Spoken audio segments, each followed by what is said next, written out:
It's time for business news now, and the assessment of the Kenya Power's transmission lines has started according to the Ministry of Energy. This follows revelation of loopholes in the transmission infrastructure which led to massive power outages last week. KTN's Noah Kipkemboi now reports. Last week's power outages due to infrastructural failures disrupted many in a country that power uptake has been on the rise. We did see demand hit a new peak of 2037 megawatts. This was in November last year. This was still at a time when the country has just been opened up by the president from COVID, and particularly strengthening the network, both the distribution and the transmission network.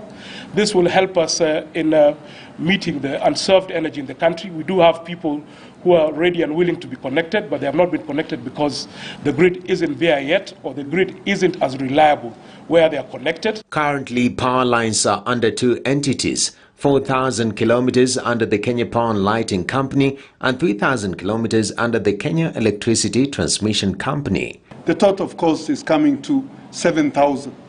How then do you ensure that you have one entity operating these things? And what, therefore, we have been able to do is that the assessment of these lines is being done.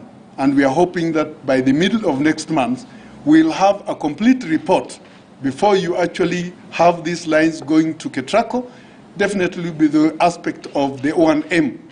And this is being taken care of. Vandalism of the infrastructure has been a major factor in the inefficiencies in power transmission. Power stations, some of the power lines, those are actually going to now to be considered as restricted areas. So that then forms part of the deterrence. The second thing we are actually going to do is that, yes, we are going to engage other security agencies who are going to help. That is, of course, the police service.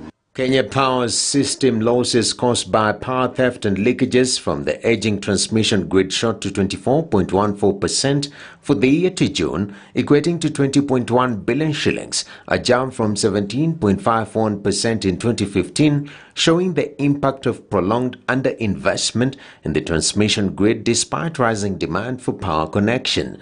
Noah Kipkemboi, KTN News. Now, the 5 billion